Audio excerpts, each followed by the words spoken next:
"Ethan Carter, during dinner," my wife declared. "I'm leaving you." I couldn't help but smile as I watched her expression change when someone entered the room. As the waiter set their entrees upon the table, the burden in Jason's chest only intensified. He had meticulously planned for this evening, yearning to reclaim the remnants of his marriage.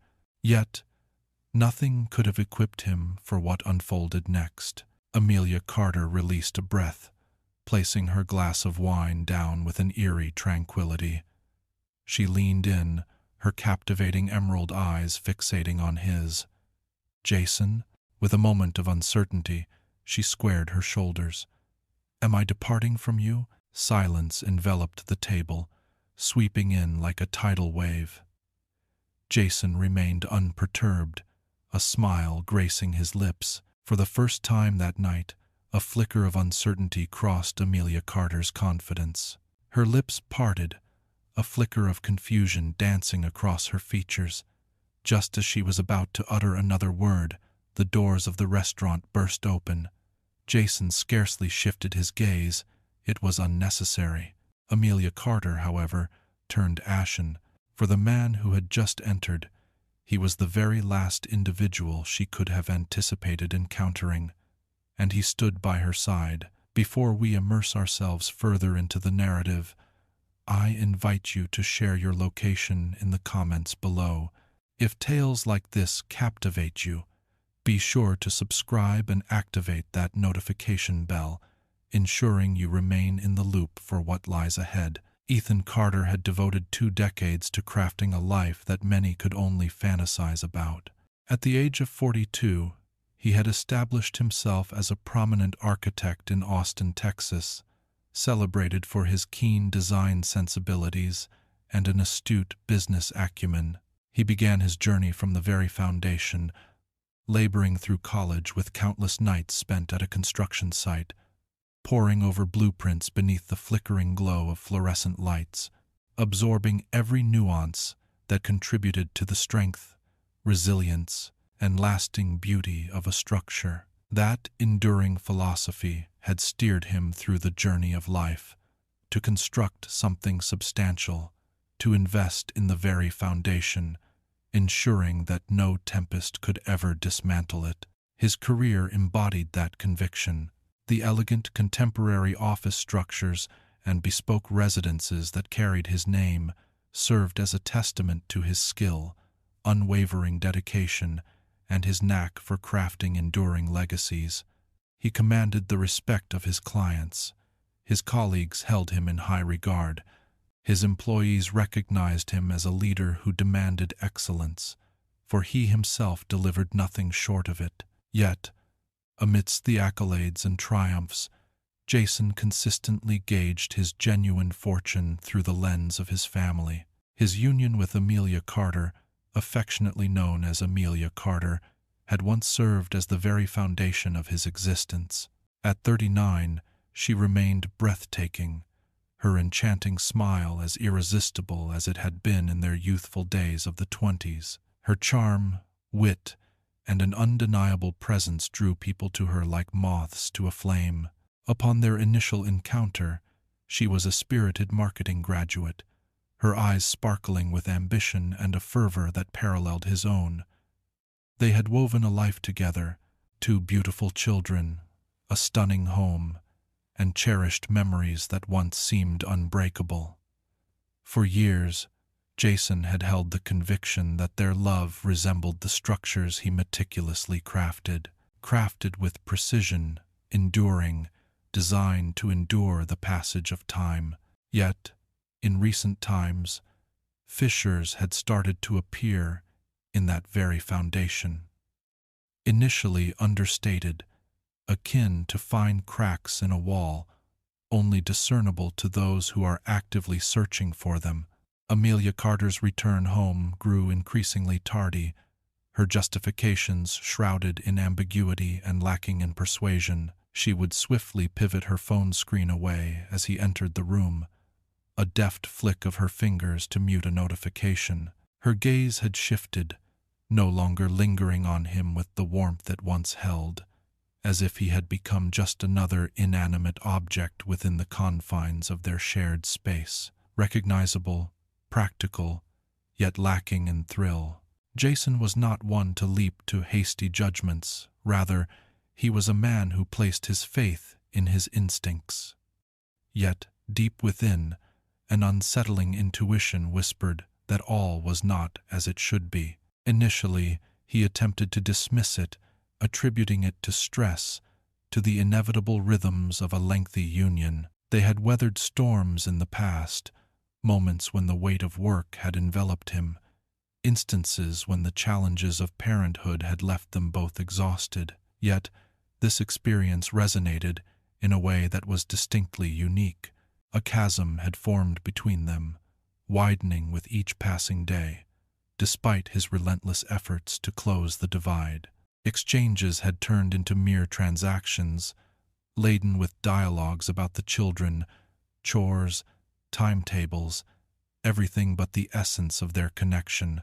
The warmth had dissipated, supplanted by an icy presence, an air of detachment, and then emerged the lies, initially minor yet impossible to ignore, the business trips that seemed to lead nowhere, the dinners with friends that remained unfulfilled, the faint trace of a cologne that wasn't his lingering on her garments. Jason devoted years to crafting spaces intended to endure through the ages. Yet, as he lingered in the home they had crafted side by side, an unsettling sense gripped him. His marriage seemed to be unraveling, fragment by fragment. Midnight Bistro possessed an effortless elegance that captivated all who entered. Situated in the vibrant core of Austin, it exuded an exquisite harmony of closeness and elegance, softly illuminated by warm amber hues, adorned with sleek wooden details, and featuring expansive windows that framed the breathtaking city skyline. Gentle jazz melodies floated through the air, creating an ambiance that enhanced the moment without overshadowing the dialogue. It was the sort of establishment where milestones were commemorated, agreements were finalized, and intimate moments of significance blossomed beneath the soft glow of candlelight and the artistry of meticulously arranged plates. Jason had selected this spot with intention, fully aware of Amelia Carter's enduring affection for it. Years had passed since their last meal at this place, yet he could still recall how she had affectionately referred to it as their spot, a time when they shared moments that were uniquely theirs. He orchestrated the evening with precision, securing reservations weeks ahead to guarantee they would enjoy the finest table by the window. He had gone above and beyond, procuring her cherished vintage of wine, a rich, full-bodied red that she had once described as reminiscent of old love letters and whispered secrets in the dark of night. He had thoughtfully arranged for a small, custom gift, a delicate gold bracelet with their wedding date engraved inside the clasp. It was something simple yet profoundly meaningful, a cherished reminder of all they had built together. He reassured himself that this evening held no need for validation. Desperation played no part in it. It revolved around hope, the quest to reconnect before the silence that loomed between them solidified into permanence. Seated opposite her, he observed the dancing candlelight play upon her features, pondering whether she sensed the burden of his endeavors. Amelia Carter exuded an effortless beauty, as was her custom, with her blonde hair cascading in gentle waves over her shoulders. The emerald green dress embraced her figure, evoking memories of the woman he had once fallen deeply in love with. Yet, within her expression lay a certain careful detachment, one that conveyed a sense of obligations overshadowing any hint of desire. She had consented to dinner, yet her presence felt distant, as if she were a mere shadow in the room. He sensed it in the fleeting glances she offered, in the measured way she lifted her glass to her lips, in the subtle tension that hung in the air, as if she were counting down the seconds until the moment passed, rather than relishing it. Jason endeavored to dispel the unease, striving to navigate the tension with a practiced smile, lifting his glass in a gesture of camaraderie. "To us," he uttered, yearning for her to perceive the subtle desperation woven into his voice. Amelia Carter paused for a fleeting moment before raising her own glass. "To us," she echoed, yet the sound lacked warmth, resonating instead with the cold, mechanical politeness of one merely fulfilling an obligation. He ought to have realized then, ought to have grasped that this night was not destined to be the pivotal moment he had longed for. Yet he persisted, grasping tightly to the hope that perhaps, just perhaps, they could mend what had been shattered. As the waiter set their entrees before them, Amelia Carter placed her glass down, leaned in just a touch, and with a voice as velvety as the wine she had been enjoying, declared, "I've been unfaithful for 2 years, and I'm leaving you." The words settled into silence, akin to a stone sinking into the depths of a still lake. Jason experienced a brief disorientation, a fleeting instance of surreal separation as his thoughts grappled with the gravity of the words that had just been uttered. Yet, rather than responding with fury or skepticism, rather than insisting on an explanation or begging for clarity, he merely smiled. It was neither imposed nor premeditated. It was something altogether different, something primal and instinctive, a response that caused Amelia Carter to hesitate for the first time that night, her brows furrowed in perplexity, as though she had played out this dialogue in her thoughts countless times, yet had never anticipated such a reply. Just as she was about to find her voice, to reclaim the moment that was slipping away, the door of the restaurant burst open. The rhythmic click of heels on marble and the soft murmur of hushed conversations receded into the background as he entered the room. Tall and broad-shouldered, Adrian Blake stood impeccably dressed in a tailored navy blue suit, radiating the effortless arrogance of someone who had never encountered the word no.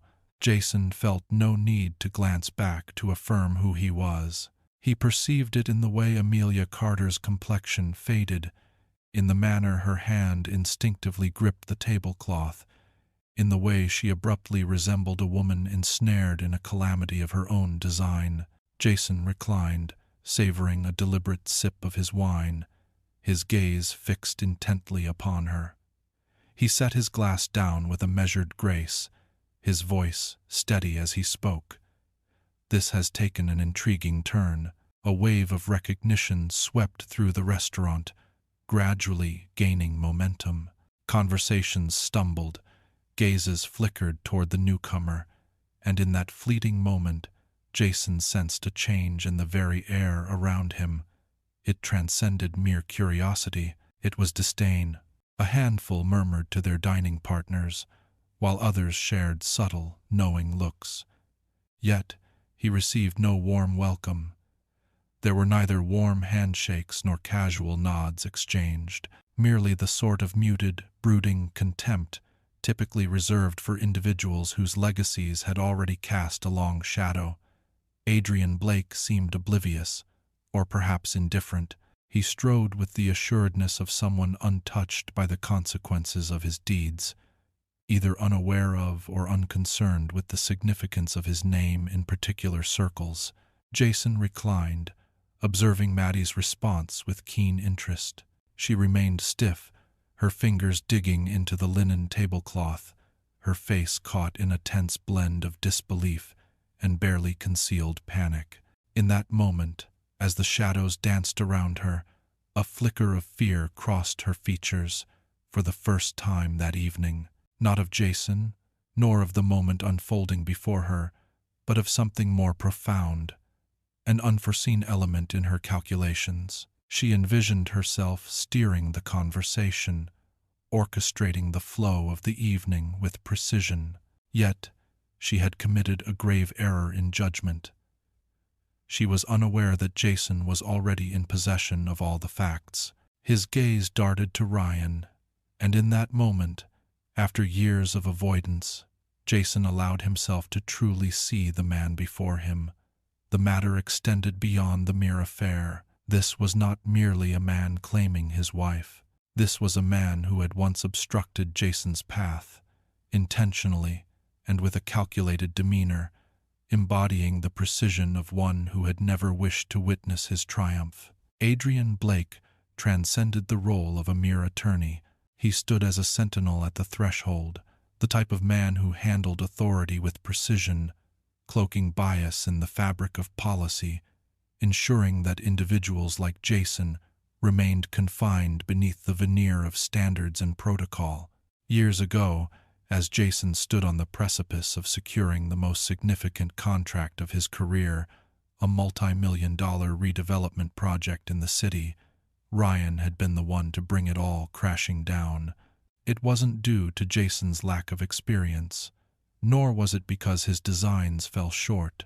Rather, as Ryan had so nonchalantly remarked in a private meeting, Jason was simply an untested gamble, untested peril, a polished expression of exclusion, suggesting you are out of place here.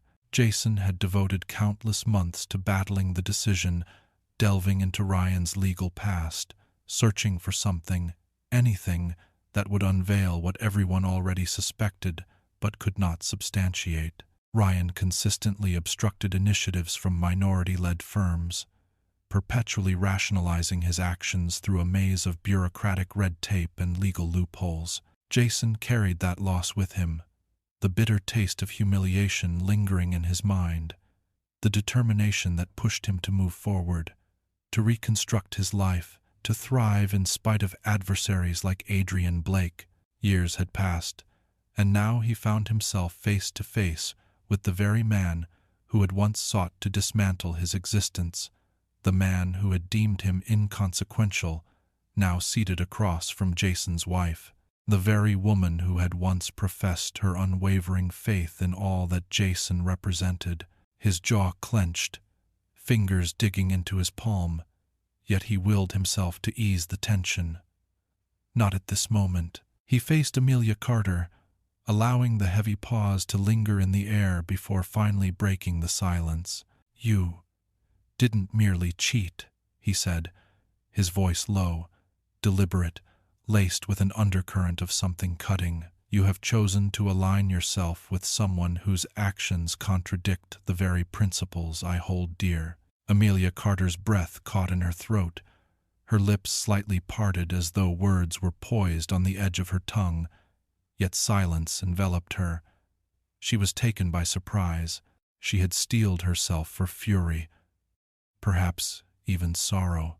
She found herself unready for this serene, deadly lucidity. Jason allowed the moment to linger, observing as the understanding dawned upon her. "Tell me," he continued, tilting his head ever so slightly, "was it a simple task? Should I erase from your memory what I shared regarding him, to disregard the essence of his character, or was it that you simply didn't care?" Amelia Carter swallowed, her throat moving in a noticeable rhythm. "Jason, no," he interjected seamlessly, his voice remaining soft, yet disconcertingly composed. "Your decision has been made. Embrace it fully." Ryan shifted uncomfortably, acutely aware that the conversation was straying into perilous territory. Jason raised a hand, effectively silencing him with nothing but a glance, as if to say, this was neither the time nor the place for such matters. "You and I both know exactly who you are," he said, his voice unwavering. "And so does each person present in this room." Ryan's gaze darted about the restaurant, and in that moment, Jason caught a glimpse of something unexpected, a fissure in the facade of arrogance. The understanding that this was not merely another personal clash, this was open to all. The meticulously crafted barriers of authority and sway that Ryan had consistently depended on for his protection now seemed to waver, growing unexpectedly fragile. Amelia Carter sat rigidly, her fingers clutching the stem of her wine glass, as though it were the sole tether to reality. The atmosphere surrounding them crackled with an intensity, alive with the silence of unsaid thoughts and the burden of irrevocable decisions. In that moment, Jason took an action that caused both of them to recoil. He offered a smile.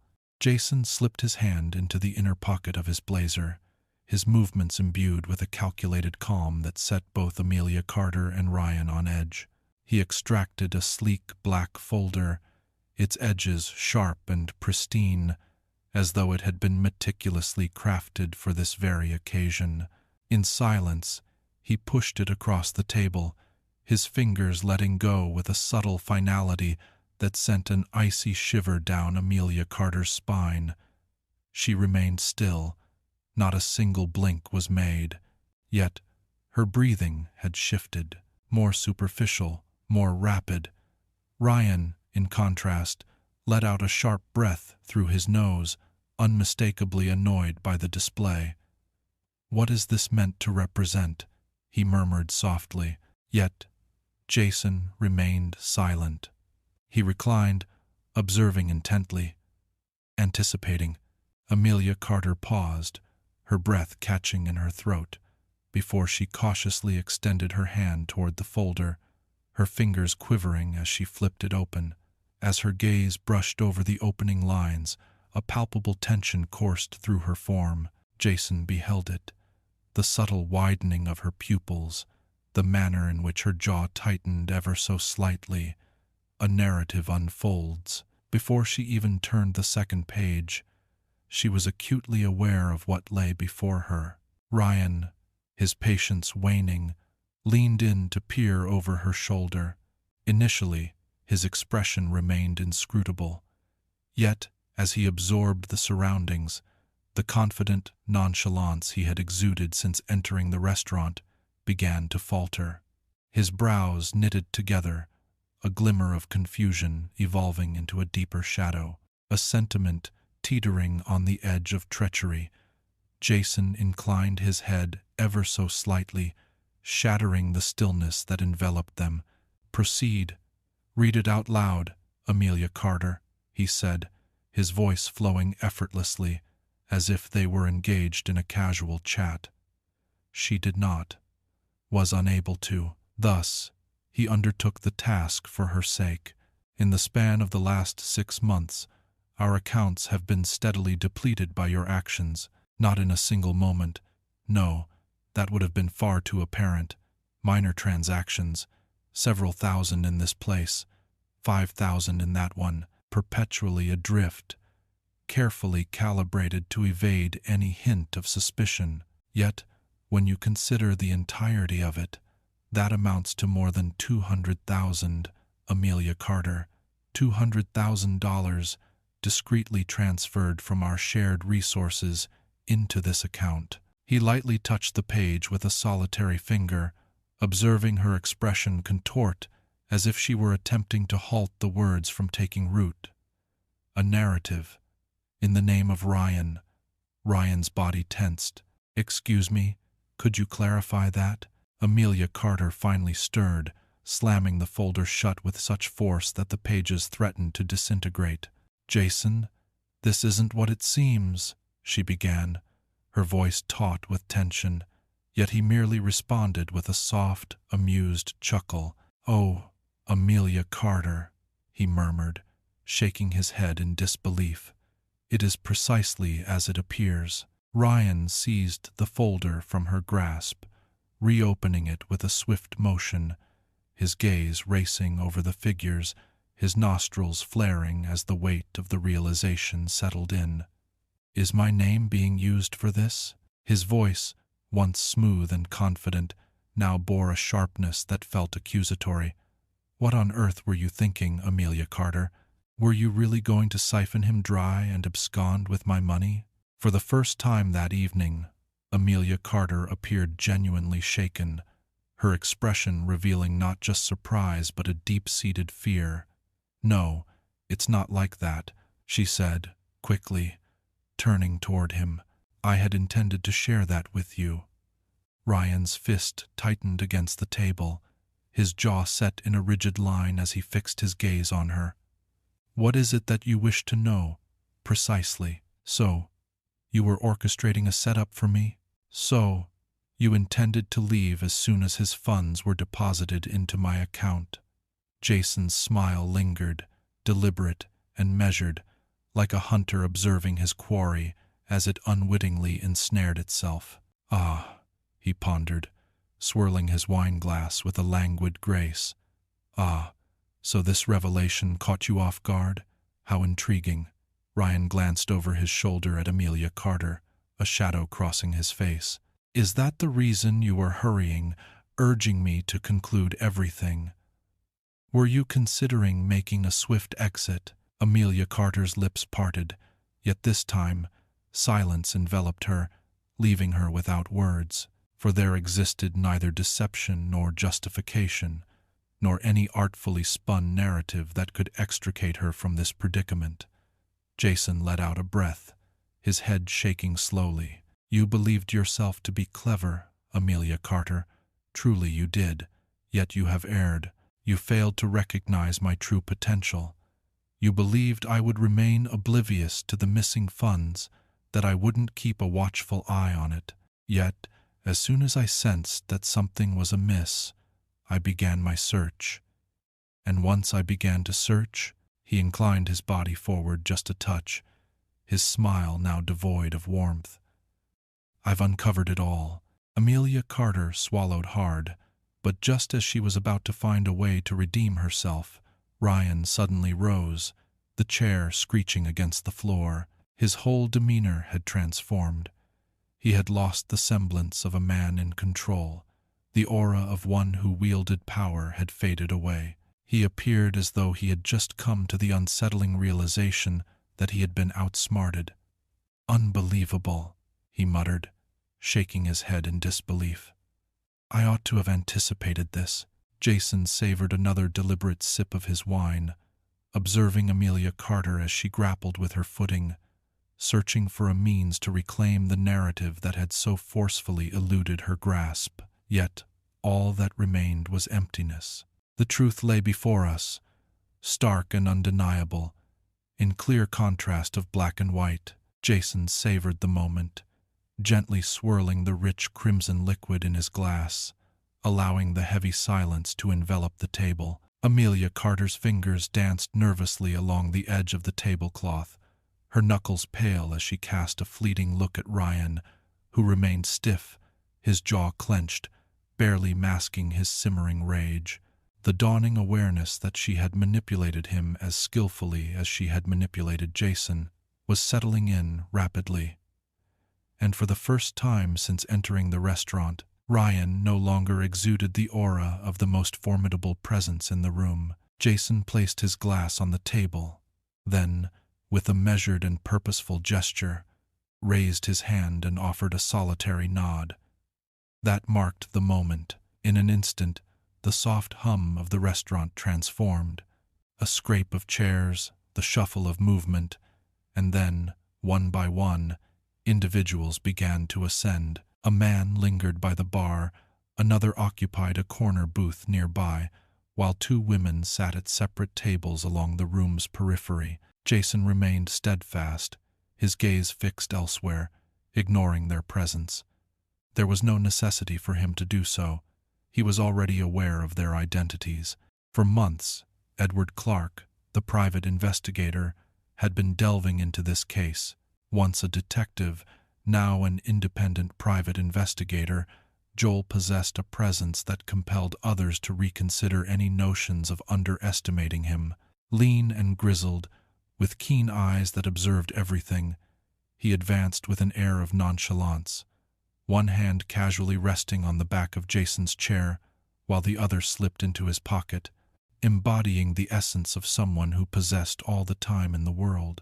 Beside him, the two women stood resolute, their faces a deliberate blend of restrained fury and quiet contentment. They were not merely strangers in the restaurant. They fell prey to Adrian Blake, women whose lives he had shattered, whose enterprises he had undermined, whose good names he had sullied to fulfill his own desires. And then she appeared, Charlotte Graves, a journalist renowned for her fearless revelations of corruption within elite circles, took a bold step forward. Her raven locks were swept into a polished ponytail, her gaze piercing and calculating, surveying the aftermath before uttering a single word. Ryan tensed, his fingers clenching into tight fists as he surveyed the room, the truth hitting him with a delayed force. Amelia Carter, in that moment, appeared as if time had halted around her eyes flitting anxiously between the two, the realization dawning upon her that escape was no longer an option. It was Charlotte who first shattered the stillness that enveloped them. "Adrian Blake," she said, her voice resonating through the restaurant, capturing the attention of all who were present. "Surprised to find me here this evening, are you?" Ryan's face remained largely unchanged, yet Jason perceived it, the fleeting assessment, the urgent quest for a way out. "I have no idea what you believe you're accomplishing," Ryan murmured, his tone measured and restrained. Joel let out a soft laugh, shaking his head in amusement. "Indeed, you do." He retrieved a hefty, sealed envelope from his pocket and flung it onto the table before Ryan. "Every document, email, and bank statement connects you to the fraudulent contracts, the hush money payoffs, and the shell companies employed to launder cash through your firm. It's impenetrable," he said with a sly grin, tilting his head ever so slightly. "You have certainly kept yourself occupied." One of the women, Ava Marshall, advanced, her arms crossed defiantly over her chest as she cast a piercing glare at Ryan. "You ruined my company," she declared, her voice laced with fury. "You ensured that I lost every client and every investor, all because I chose not to engage in your game." Ryan faced her, tension etched in his jaw, the facade he wore starting to fracture. "And you? You placed me on your blacklist," the second woman, Nadia Lee, interjected, "informing investors that my firm posed a risk, that I was unreliable, simply because I dared to challenge you on your contracts and insider dealings." Without allowing him a moment to reply, Charlotte swiftly retrieved her phone and raised it high. "And would you believe it? Everything is about to be unveiled." As the evening descends, Amelia Carter recoiled slightly. "Excuse me, did you say public?" she murmured, as though she had only just begun to comprehend the magnitude of what was unfolding. Charlotte's smile cut through the air like a finely honed blade. "Fear not, dear Amelia Carter, for you shall find your place within the tale as well." With a gentle tap, she engaged her screen. It's not an everyday occurrence when a marketing executive finds herself ensnared in a scandal involving the diversion of funds from her husband to the account of her unscrupulous lover. That is a captivating headline. Amelia Carter spun around to face Ryan, her voice lowering to an urgent whisper. "Ryan, please share your thoughts." Ryan averted his gaze, his mind racing with thoughts of escape as he surveyed the room. The realization struck him hard. He had been outmaneuvered, trapped in a web of deceit. Jason noticed the shift, the palpable instinct for survival eclipsing all other emotions. With a measured inhale, Ryan steadied himself, aligning his posture, and then proceeded to do precisely what Jason had anticipated. He sacrificed Amelia Carter for his own gain. "This wasn't me," Ryan said suddenly, stepping away from her. "I was completely unaware of the money transfers. That was entirely Amelia Carter's doing." Amelia Carter recoiled as if struck, her eyes wide with shock. "Ryan." Ryan pivoted to face Jason, his demeanor morphing into one that was nearly contrite, as if he believed he could negotiate his way out and emerge unscathed. "Listen, Jason. I believe we can both concur that Amelia Carter." Jason chuckled. "Oh, don't even think about portraying yourself as the victim in this scenario." Ryan tightened his jaw, the grip on his composure faltering rapidly. "You lack evidence." Joel sighed, retrieving his phone and tapping the screen. In the next heartbeat, Ryan's voice resonated throughout the room, a captured dialogue, She will be caught off guard. The funds will bear my name, and once they are processed, we will vanish without a trace." Amelia Carter reeled backward. "You son of a—" Ryan spun to face her, his mask utterly broken. "Oh, come now, Amelia Carter. You were fully aware of what this entailed." Silence enveloped the restaurant, the gravity of the confrontation settling heavily in the air.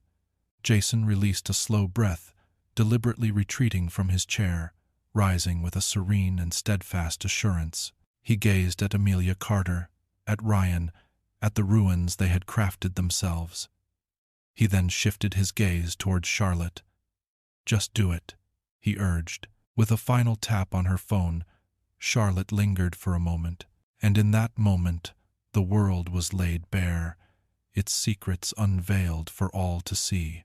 The heaviness of the moment hung palpably in the atmosphere, yet just as silence threatened to engulf them, a soft voice pierced through the stillness. "Mr. Carter, if I may." Jason shifted his gaze, his eyes settling on a waiter positioned merely a few feet away, hands clasped before him, his expression one of careful apprehension. He was youthful, likely in his early 20s, bearing the cautious expression of one weighing the choice to voice his thoughts, yet ultimately concluding that honesty surpassed the allure of ease. Jason arched an eyebrow. "Indeed?" The waiter hesitated, a subtle shift in his stance, before he leaned in, his voice dropping to a conspiratorial whisper just for Jason's ears. "It is important for you to be aware. For months now, she has been bringing him here." Stillness. Jason remained still, his eyes unblinking, as if time had momentarily paused around him. He remained still, allowing the words to wash over him, penetrating deep into his very essence. He sensed the tension radiating from Amelia Carter, heard the quick intake of breath she made, yet he refrained from meeting her gaze. Not just yet. Instead, he directed his attention to the waiter, scrutinizing the sincerity in his demeanor, noting the deliberate manner in which he refrained from meeting Amelia Carter's gaze, as though he were acutely aware of the explosive situation he had just unleashed at the table. "Are you certain of that?" Jason inquired, his tone inscrutable. The waiter nodded, resolute now, as if he had made up his mind that once he spoke, there would be no retreat. "Indeed, sir. Typically, the same table, a seat by the window. It is always during this hour of the night. I recall vividly, for they consistently chose the same wine, the very one you asked for this evening." Jason released a slow breath, his jaw clenching with tension. It transcended mere infidelity. It unfolded right here, within the walls of this restaurant. The singular location he had selected for the evening, imbued with significance, a venue where they had marked anniversaries, promotions, and birthdays with joy, a location that had once belonged to them. Amelia Carter shifted in her seat, her hand twitching as if it yearned to reach for his, yet she hesitated, reconsidering the impulse. "Jason?" He finally turned his gaze toward her, and the expression she encountered on his face caused her lips to close tightly. "Did you really lack the decency to find a different place to cheat?" His voice lacked volume, lacked edge, yet within it lay an essence so frigid, so profoundly disheartened, that it sliced through the air with a precision no shout could ever achieve. Amelia Carter's lips parted, her eyes wide with urgency, as she searched for something, anything, to ease the tension of the moment. "It wasn't 'please don't,'" Jason interjected, a slow shake of his head accompanying his words. "Simply refrain from doing that. At this moment, clarity has dawned upon me. It was never solely about deception, was it?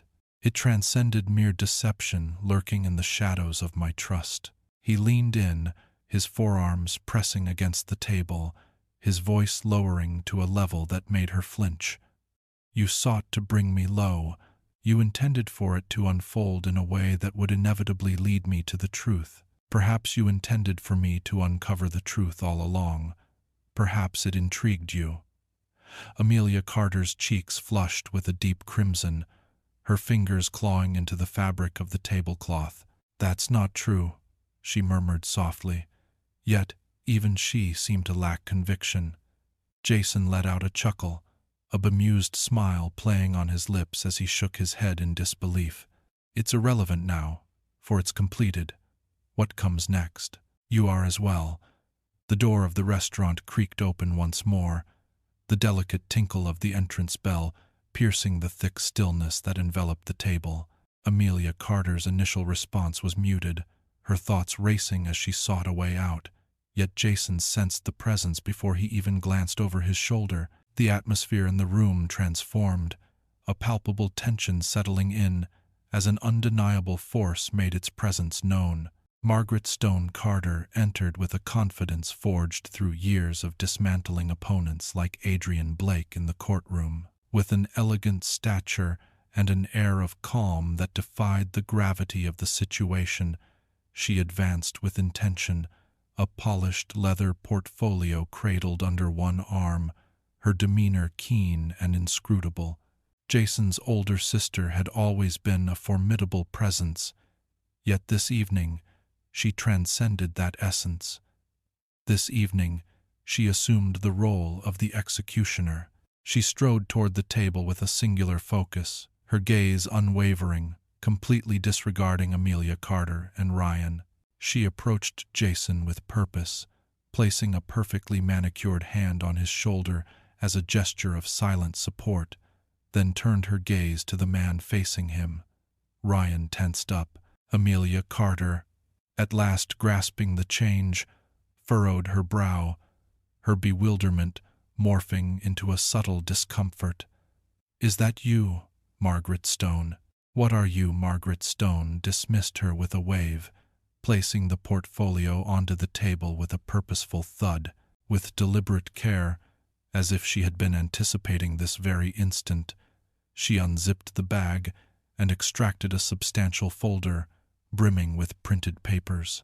Silently, she brought it crashing down before Ryan. Jason observed Ryan's moment of uncertainty, his fingers fidgeting subtly before he steeled himself to grasp the folder. He opened it, his eyes flitting across the initial pages, and Jason witnessed the precise instant when the hue vanished from his complexion. Margaret Stone inclined her head thoughtfully. "Go ahead," she said, her voice a silky whisper, edged with danger. "Peruse it." Ryan remained silent. Amelia Carter, utterly disoriented, leaned in to seek her own reflection. She had scarcely glanced at 3 sentences before she flinched, as if she had been struck by an unseen force. Her lips parted and closed, yet no sound emerged. Jason allowed the silence to linger, permitting her to sink into its depths. At last, he reclined in his chair, arms crossed defiantly over his chest. "Tell me, Amelia Carter," he said, his voice carrying an air of casual ease that belied the weight of his words. "What is it like to realize you were merely a pawn all along?" Amelia Carter's throat constricted as she gulped, her fingers gripping the table's edge with increasing intensity. Is this? It is not genuine." Margaret Stone raised an eyebrow. "Indeed, it exists in all its authenticity." With a delicate flick of her wrist, she turned the pages until her gaze landed on one that captured her interest. With the gravitas of a storyteller unveiling the climactic twist in a gripping narrative, she read aloud. "For the time being, she serves a purpose. She believes she's outsmarting me, yet she remains unaware that she is merely another pawn in the game." The words lingered in the atmosphere, constricting around Amelia Carter's throat like a noose drawing ever tighter. She turned sharply to Ryan, her eyes wide with a frantic intensity. "Please tell me this isn't real," she whispered, her voice barely rising above a breath. "Do tell me you didn't utter those words." Ryan remained silent. He didn't even cast a glance in her direction, and that was the only affirmation she sought. Amelia Carter's hands quivered, her whole being stiffening as the reality seeped deep into her very essence. She was never his partner, never his equal, never anything more than a fleeting distraction, a means to an end he intended to cast aside the moment she ceased to serve his purpose. Jason let out a breath, observing as the final vestiges of her lingering illusions disintegrated before his eyes. Ryan slid the folder aside, his jaw clenched in frustration. "Do you truly believe you've emerged victorious?" His voice had dropped, now coiled with a barely contained fury. Margaret Stone's smile danced across her lips, yet it held no warmth. It was a smile that hinted at chaos to come. "Oh, darling," she remarked, with a silky tone, "the journey has only just begun." Ryan rose suddenly, as though the mere act of departing might detach him from this fleeting instant.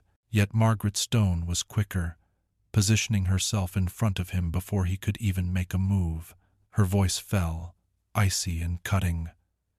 "Take a seat," she commanded, her voice leaving no room for dissent. "There remains a matter between us that has yet to be resolved." And in that moment, for the very first time throughout the night, Adrian Blake found himself with no escape in sight. With the dawn's first light, the universe unveiled its secrets. Jason stirred from his slumber, the persistent buzzing of his phone on the nightstand pulling him from the depths of sleep, notifications pouring in like relentless waves against the shore. He allowed it to ring on, allow it to resonate, allow it to pursue its own desires. He was already aware of what it entailed. As the city lay in slumber, Charlotte toiled away. The article was published at 5:42 a.m., and by the time the first coffee cups found their way to office desks, it had already made waves across every major news outlet. The digital landscape was ignited with headlines that proliferated rapidly. Renowned attorney Adrian Blake unveiled in a web of corruption, deceit, and a scandalous liaison. Amelia Carter, a marketing executive, has been implicated in a web of financial fraud and corporate misconduct. A legal titan stands on the brink of disbarment as an investigation reveals a web of shady dealings spanning years. It transcended mere locality. This captured the attention of the nation. Jason finally grasped his phone, his fingers gliding over the screen as he navigated through the relentless tide of messages. Messages from co-workers, associates, and longtime companions. Some were arriving, while others extended their warm congratulations. In their realm, the dance of power was a familiar spectacle. Yet witnessing a figure like Adrian Blake crumble, such an occurrence is indeed uncommon. And what of Amelia Carter? She had descended alongside him. He tossed aside the blankets and rose, elongating his body to shake off the remnants of the night before. As he made his way to the kitchen, he switched on the TV, scrolling through the channels until he settled on a morning news broadcast. The words displayed at the bottom of the screen proclaimed, "High-profile attorney's downfall, corruption, blackmail, and the affair that ended it all." The reporter's voice resonated with clarity, maintaining a cool detachment characteristic of professionalism. Yet the words pierced profoundly. In a breathtaking turn of events last night, Adrian Blake, a distinguished corporate attorney celebrated for his high-stakes legal confrontations, has been unveiled as the mastermind behind a tangled web of deceit, blackmail, and a clandestine 2-year romance with marketing executive Amelia Carter. Reports reveal that Hale participated in dubious practices, such as obstructing minority-led businesses from securing lucrative contracts, fabricating legal documents, and employing coercive tactics against former business associates. Moreover, the emergence of confidential financial documents reveals that Carter, then married, directed money into an account bearing Hale's name, purportedly as a strategy to establish a financial safety net prior to the revelation of the affair. Jason took a sip of his coffee, observing the scene as it unfolded before him, each moment revealing its intricate details. The scene shifted to capture Ryan exiting his firm's headquarters, his shoulders tense, jaw clenched, as he pushed through a throng of reporters bombarding him with questions. "Mr. Hale, could you provide a statement regarding the allegations? Has your law firm indeed ended your contract? How do you respond to those affected by your legal maneuvers?" Ryan remained silent, for there was no response that could rescue him at this moment. Within mere hours of the article's release, his firm severed all connections with him. The partners swiftly composed their official statement, unequivocally signaling their intent to sever ties entirely. Hale Associates firmly disapproves of the actions detailed in recent reports and is committed to fully cooperating with any upcoming investigations. Effective immediately, Mr. Hale has severed all ties with our firm. Jason wore a sly grin. Years of destruction lay behind the man, and now, in a cruel twist of fate, his own existence was disintegrating before his very eyes. Then the lawsuits arrived. Margaret Stone had not lingered a moment longer than necessary. By noon, a number of former clients had stepped into the light, each bearing their own grievances, each initiating legal proceedings against Ryan for fraud, contract tampering, and unlawful business interference. While certain cases may require time to develop, what about the others? Some had already established an unshakable foundation. He faced the looming prospect of disbarment. Incarceration remained a possibility. And what of Amelia Carter? Her dissent was equally savage. A fresh headline emerged in the morning news segment. A marketing executive has been dismissed amid allegations of financial misconduct. The end had come.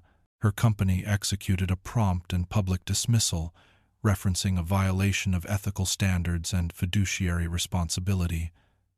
In simple terms, they desired no association with her. The repercussions in the public eye were far more severe. Her name echoed through every corner. Her friends, those who had once adorned their weekends with wine tastings and lavish brunches, deserted her, as if she were a vessel taking on water. They would not jeopardize their own standing by aligning themselves with her. In a single, fleeting moment, she found herself stripped of all she held dear: her occupation, her standing in society, the facade of mastery. Jason's mind wandered to the image of her phone, a canvas of possibilities waiting to be unveiled. Messages from friends who have abruptly ceased their replies. Family members reached out, pressing for answers about her actions. And yet, there remained one message she had not dispatched, the one destined for him. He found himself pondering whether she was overwhelmed by shame, consumed by anger, or ensnared in denial, preventing her from making the first move. Yet, it held no significance, for he had no intention of rescuing her. She had embraced her decisions. Now, she found herself bound to them. In the meantime, Margaret Stone was diligently ensuring that each and every one of Ryan's victims received the justice they deserved. Ava Marshall, the businesswoman whom Ryan had undermined, was already in the process of reconstructing her company, bolstered by Margaret Stone's legal expertise. Nadia Lee, the very woman Ryan had cast aside, was now gearing up for a public lawsuit. From Margaret Stone's words to the reporters, it was evident that her intentions extended beyond merely undermining Ryan. It was a matter of ensuring that individuals of his kind would never wield power again. As Jason turned off the television and leaned against the counter, a sensation washed over him that had long been absent from his life: tranquility. After what felt like an eternity, perhaps even years, He finally experienced a moment where the weight of unanswered questions no longer threatened to pull him under. He remained untouched by the burden of attempting to mend what was irreparably shattered. He experienced a profound sense of liberation. And what of Ryan, Amelia Carter? They found themselves tasked with gathering the remnants. The hour was late, just beyond 9, when the knock echoed through the stillness. A gentle, uncertain rhythm echoed softly against the wooden door. Jason remained still at the outset. He sat on the couch, a glass of whiskey cradled in one hand, while the gentle hum of music filled the air around him. The children lay peacefully slumbering in the rooms above. Their rhythmic breaths became the sole sound of significance within the house, resonating in the stillness that enveloped it. He was already aware of the identity before he even rose to his feet. With a weary determination, he approached the door, releasing a slow breath through his nostrils as he eased the tension from his shoulders before turning the lock. As he swung the door wide, the porch light spilled a muted radiance over the figure of the woman awaiting him. Amelia Carter. She bore no resemblance to the woman who had occupied the seat opposite him at Midnight Bistro that evening. Exuding an air of arrogance, unwavering certainty, and a meticulously crafted sense of detachment, she appeared, empty now, deprived of the protective facade she had previously donned. Her formerly immaculate blonde locks now lay listlessly around her face, the remnants of her makeup blurred and faded. It was as though tears had already traced their path down her cheeks long before her arrival. She possessed a slender frame, paler than he recalled, clad in a jacket too insubstantial for the frigid night air. Her hands were clenched into fists at her sides. Jason remained motionless, anticipation hanging in the air around him. She shifted on her feet, her tongue darting out to moisten her lips, as if she were searching for the right words to begin, to draw him into the urgent appeal she had practiced in her thoughts prior to arriving. Yet, no words could rescue her at this moment. At last, her voice shattered the stillness. Jason, all that I once held dear has slipped away. His fingers curled more firmly around the doorknob, yet his expression stayed inscrutable. Amelia Carter swallowed with difficulty, her eyes darting as she blinked quickly. I would appreciate the opportunity to converse. He allowed the words to linger, suspended in the frigid night air that separated them, as futile as they were sorrowful. Let us engage in conversation.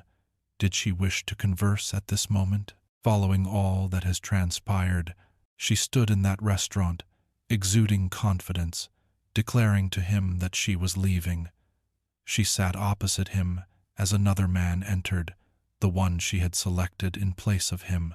She envisioned a grand heist, a meticulous scheme to strip him of everything, allowing her to vanish into the vivid dreamscape she had conjured within her imagination. And when everything fell apart, when her meticulously built world crumbled into dust, she had not approached him seeking absolution. She arrived, drawn by the absence of any other refuge. Amelia Carter shifted once more, her teeth grazing her lip. I was not in the right frame of mind, Jason. I erred. It has become clear to me at this moment. Her voice, delicate and wavering, reached him softly from beneath the surface. The anticipation, the conviction that if she appeared shattered enough, he would welcome her return. An error. Jason emitted a soft chuckle, his head shaking slowly in amusement. An error. His voice exuded a serene quality, yet an undercurrent of something keenly incisive lay just beneath the surface. Absolutely not, Amelia Carter. Neglecting an anniversary is an error. To miss a flight is to err. What have you done? That was a decision made. She recoiled. Jason, you deceived me, he pressed on, his tone remaining steady. You took something that belonged to me. You brought me to shame in front of others. You discarded our family, our marriage, and everything we built together. For what purpose? For a man who regarded you merely as a fleeting diversion. Amelia Carter shook her head with urgency, taking a step closer. That's not quite accurate. Don't, Jason interrupted, his voice causing her to halt in place. Do not linger on my porch and weave falsehoods in my presence. Not any longer. She appeared on the verge of shattering, her shoulders hunching inward, her lip quivering with unspoken emotion. Jason, please, her voice trembled. All that remains is emptiness, unemployed and without a roof over my head. She brushed her hand across her face, stifling a sob. All I seek is an opportunity to make this right. A chilling, hollow laugh escaped from his lips. We are no longer a we, Amelia Carter. It has been quite some time since then, and if you genuinely believed you could arrive here, and I would simply— What is this? Shall I transport you to a time gone by? Have you erased all your past actions from memory? I wasn't in my right mind, she whispered, her voice laced with desperation. My thoughts were clouded. Jason inclined his head ever so slightly, his expression a mystery to behold. Indeed, Amelia Carter, your thoughts were quite lucid. He rested against the door frame, arms crossed in a casual yet deliberate manner. Your intentions were unmistakable during those 2 years of clandestine meetings with Ryan. Your intentions were unmistakable when you withdrew funds from our accounts. Your clarity was evident as I sat in that restaurant, awaiting my wife's words that would reveal her decision to leave me. Your decision was unmistakably defined. Amelia Carter's expression twisted in distress. Jason observed her, yet an emptiness lingered within him. Neither anger nor satisfaction nor triumph, only a profound clarity. She had become a mere shadow in his life. She was merely a woman who had once possessed it all and cast it aside. Her voice had dwindled to a mere whisper. What should I do now? For a fleeting instant, Jason gazed at her, taking in the ruins of the person she had transformed into, and then, without uttering a single word or casting another look, he closed the door firmly before her. The lock emitted a soft click, and thus it was accomplished. Jason discovered a sense of peace in the consistent cadence of his hands shaping the wood. The aroma of sawdust lingered in the air, the coarse feel of unrefined material against his skin, and the crisp echo of a chisel slicing through the wood's fibers resonated around him. It transformed into his sanctuary, his healing, his renaissance. What began as a mere diversion gradually transformed into an all-consuming fixation. He dedicated countless late nights in the garage, meticulously shaping, sanding, and building, transforming the raw and unpolished into a creation of beauty and permanence, brought a profound sense of fulfillment. This was unlike his marriage, unlike the life he had once strived to maintain. It was a bond that could not falter or betray him. Initially, he crafted furniture solely for his own use, designing pieces to substitute for what Amelia Carter had taken when she departed. A dining table, robust and enduring, where his children could gather and partake in shared meals.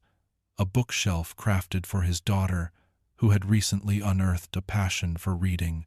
A meticulously crafted desk for his son, designed to provide a serene environment for tackling school projects. It began as a whisper, but soon the news spread like wildfire. A neighbor caught sight of a coffee table he had crafted and inquired whether he accepted commissions.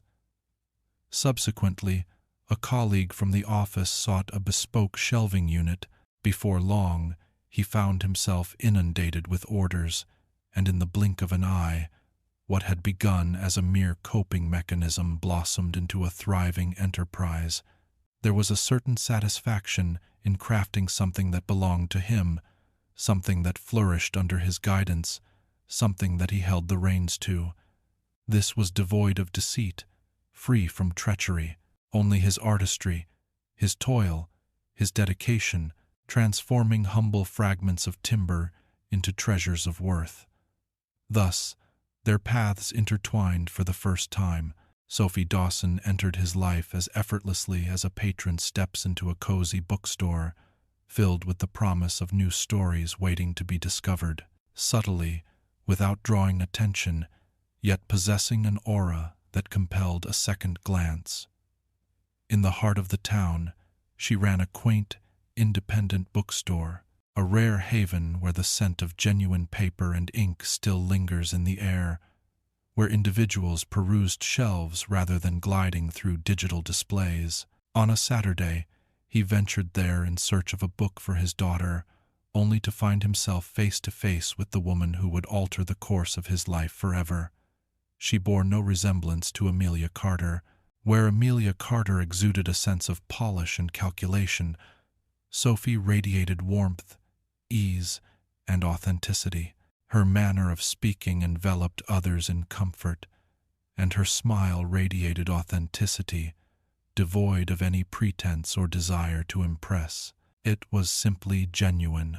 Upon his payment at the register, she had instantly recognized his name. Ethan Carter, she pondered, lightly tapping the edge of the card reader. Is that the same Ethan Carter who crafts furniture? The other day, I came across your work at a friend's home. It's truly remarkable. It took him by surprise. He found himself unaccustomed to receiving acknowledgement for anything that wasn't linked to scandal, betrayal, or the chaos that Amelia Carter often created. Uncertain of his words, he simply offered a nod. Indeed, that is I. She smiled with delight. It seems I may require some new bookshelves for the shop. Do you believe this might pique your interest? Thus began the journey, leisurely, uncomplicated, without any expectations. There are no concealed motives, simple and straightforward. In the months that followed, he crafted bookshelves for her store. As he dropped them off, she prepared him a cup of coffee. She inquired about his work, genuinely absorbing the responses. They engaged in conversations that danced around the edges of discomfort, exploring topics such as cherished novels, nostalgic recollections from their youth, and dream destinations waiting to be discovered. It was effortless. For an extended period, Jason believed he would never find it in himself to trust another soul again. Amelia Carter's betrayal had instilled a sense of caution within him, prompting him to scrutinize every motive, every intention. However, Sophie, she remained silent in her desires, never imposing, never delving into the shadows of his history. She appeared consistently, day after day, moment after moment, until Jason came to the realization that he no longer held his breath in her presence. As dusk settled in, having just completed the final installation of her shelves, she offered him a beer in place of the usual coffee. They settled onto the floor of the bookstore, their backs resting against the counter, as the fragrance of freshly cut wood intertwined with the deep, comforting scent of aged books. "Have you ever considered the possibility of growth?" she inquired, her head tilting slightly in his direction. Transforming woodworking into a grander vision, he savored a leisurely sip of his drink, lost in thought. "I'm uncertain. I prefer to maintain a sense of intimacy. It resonates on a deeply personal level." She inclined her head, deep in thought. "That is quite logical. Yet, I remain convinced that a greater audience deserves to experience your artistry. It holds a unique significance." He had received praise in the past, from clients, from friends. Yet, in that moment, her words carried a weight that transcended mere flattery. It seemed as though she truly intended it. A pause lingered in the air, both at ease and electric with unspoken tension. Sophie inhaled deeply, as if on the verge of uttering a thought, yet she faltered in her resolve. Jason tilted his head ever so slightly, his gaze fixed on her. "What is it?" He released a soft, anxious chuckle, shaking his head. "Silence reigns. I merely. This pleases me." She cast a fleeting look his way, her eyes radiating warmth. "There is a certain joy I find in our moments together." A sensation unfurled within Jason's chest. It was a statement of remarkable simplicity, so modest in its delivery, yet it struck him with an intensity he had not anticipated. He placed his beer on the table, pivoting completely to face her. "My fondness for our time together is equally strong." Sophie smiled, and in that moment, Jason experienced a flicker of emotion he believed had vanished from his life for good. Anticipation. Jason had been anticipating Ryan's final, frantic maneuver. A lawsuit emerged as the vessel for its arrival. On a brisk Monday morning, the papers made their entrance, brought forth by a rigid courier whose gaze barely met mine as he transferred the envelope into my hands. Jason could sense the contents without even needing to pry it open. Adrian Blake was a figure of predictability, much like every other man who had forged his influence through arrogance and cunning. The assertion, libel, and slander. Ryan initiated a lawsuit, seeking redress for the irreparable harm inflicted upon his reputation, the erosion of his professional standing, and the emotional turmoil he endured. The irony would have elicited laughter had it not been so utterly pitiable. A man, having devoted years to the destruction of others' lives, now asserted that he was the one wronged. Jason perched at his kitchen table, poring over the legal jargon, a smirk barely contained on his lips. Ryan found himself clutching at fleeting hopes. His career plummeted, his reputation irrevocably tarnished, and his once colleagues now regarded him as a contagion they dared not embrace. The shadow of disbarment loomed over him, still caught in the web of review, yet an unspoken certainty lingered in the air about the inevitable conclusion that awaited. He found himself besieged by a growing mountain of lawsuits. Clients, former business associates, individuals he had taken advantage of and cast aside throughout the years. And yet, this was the battleground he chose to stand firm upon. Deplorable. Jason set the papers aside, reached for his phone, and began to dial.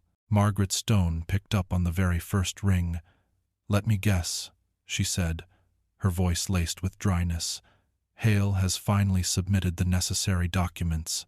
Jason let out a breath, reclining in his chair. "Certainly, he did." Margaret Stone's laughter rang out, a sound that hinted at her being 10 steps ahead of everyone else. "He has just committed the gravest error of his existence." 7 days had passed, and they found themselves in the courtroom. Ryan arrived with an air of sophistication, yet there was an underlying weariness, as if he were a man clinging to the illusion of control. His suit, a masterpiece of tailoring, draped elegantly over his frame, and his hair was a flawless arrangement, yet it was his eyes that betrayed the truth within. He stood as a figure teetering on the brink. Jason entered with a serene demeanor, fully equipped, completely unfazed. The proceedings unfolded with remarkable speed. Ryan's lawyer monotonously recounted the tale of a tarnished reputation, unfounded allegations, and the supposed conspiracy that loomed over him. He depicted Ryan as the target of a calculated smear campaign, asserting that Jason had intentionally undermined his professional reputation with malevolent intent. Next, it was Margaret Stone's moment to shine. She stood there, her demeanor effortlessly poised yet authoritative, and within mere moments, she unraveled it all. She meticulously presented the evidence, correspondence, documented conversations, deceptive agreements. She presented the timeline of events, demonstrating that all of Jason's revelations were indeed facts, not mere defamation. With careful intent, she unveiled new evidence. A sealed file came to rest upon the judge's desk. Ryan tensed up. Jason leaned forward, observing as his opponent slowly grasped the grim truth that he had unwittingly stepped into his own demise. Margaret Stone's voice flowed effortlessly, exuding a sense of calm mastery. This document serves as a sworn affidavit from a former associate of Mr. Hale, outlining his direct participation in case tampering, illicit payoffs, and the fabrication of court documents. What we present here are not mere accusations. They stand as undeniable facts. Stillness. Ryan's lawyer parted his lips to speak, only to seal them once more. All avenues of debate had been exhausted. Ryan's face paled, his confidence evaporating before our eyes. Jason perceived it, the precise instant the truth anchored itself deep within him. He had been defeated. The judge's pause was fleeting. The court swiftly dismissed the lawsuit, and in less than a day, Ryan's disbarment was formally enacted. As the week drew to a close, he had vanished. Silence reigns, devoid of declarations, devoid of words, devoid of conflict, merely a specter of his former self, escaping the ruins he has created. Jason never laid eyes on him again. For the first time in ages, he chose not to glance back. The waning afternoon sun enveloped the backyard in a soft, golden glow, stretching elongated shadows over the meticulously manicured lawn. The sound of laughter danced in the air, bright and unburdened, as Jason observed his children darting around the oak tree at the edge of the yard. Even as a teenager, his son remained fiercely protective of his younger sister, just as he had always been. Yet now, a certain comfort enveloped them, a connection that had deepened with the passage of time. Jason reclined on the porch, a chilled beer perched on the arm of his handcrafted chair, his fingers gently drumming against the wood he had fashioned with his own hands. All that surrounded him, the house, the yard, and even the furniture within, was a testament to his own craftsmanship, each piece meticulously reconstructed by his own hands, something genuine, a lasting imprint. Beside him, Sophie rested against the railing, cradling a cup of tea, her gaze drifting over the children with a gentle, satisfied smile. She had woven herself into the very fabric of his existence, her presence intricately interlaced with the tapestry of their daily lives, as effortless and essential as the act of breathing. She had not substituted anything. Rather, she had seamlessly woven herself into the very fabric of everything. After years of vigilance, Jason found himself unburdened, no longer glancing back with trepidation. He stood resolute, unburdened by the shadows of the past, free from the chains of another's treachery. He had devoted countless hours to unraveling the mystery of why it occurred, seeking clarity in the chaos, and pondering the missteps that led him astray. Yet now, at this moment, it no longer held any significance. It was the weight of suffering that brought him to this moment. Had Maddie not stepped into that restaurant and fractured his reality, he would have never discovered this. This tranquility, this affection, this existence. Sophie moved closer, her head tilting ever so slightly as she cast her gaze in his direction. She pondered softly, her voice airy. "You seem so quiet." He let out a breath, a slight smile playing on his lips as he shook his head, lost in contemplation. She wore a smirk laced with danger. Jason let out a soft chuckle, raising his beer to his lips before casting a sidelong glance in her direction. "Have you ever pondered the twists and turns that life takes? Isn't it fascinating how the most challenging experiences can often guide us toward the path we were meant to take?" Sophie paused to reflect, her gaze becoming tender. "Indeed," she replied at last, giving a nod. "That occupies my thoughts frequently." Jason cast a glance over his shoulder at his children, his heart swelling with a fullness he had once deemed unattainable. Betrayal, he murmured, is not the conclusion. He was more attuned to his own thoughts than to hers. This marks merely the dawn of a grander journey ahead. True strength lies not in evading pain, but in transcending it. Sophie extended her hand, intertwining her fingers with his. As the sun sank beneath the horizon, Jason felt an unwavering conviction that the finest chapters of his tale were yet to unfold. Jason allowed his eyes to wander over the yard, observing as the final beams of sunlight unfurled across the grass, enveloping the landscape in a warm, golden hue.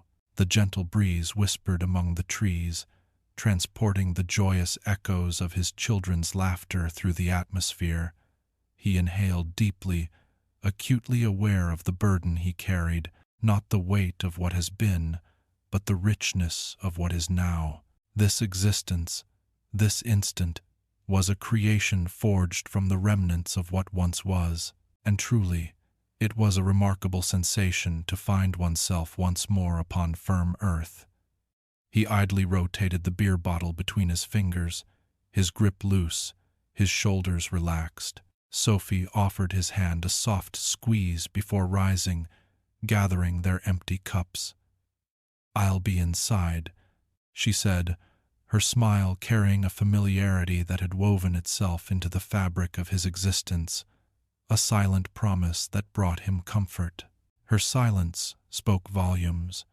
She grasped the essence of him in silent, unspoken ways. Jason observed her as she stepped inside, then let out a slow breath, redirecting his gaze to the distant horizon. His thoughts drifted momentarily, retracing the intricate paths that had brought him to this point. Deceit lurks in the shadows.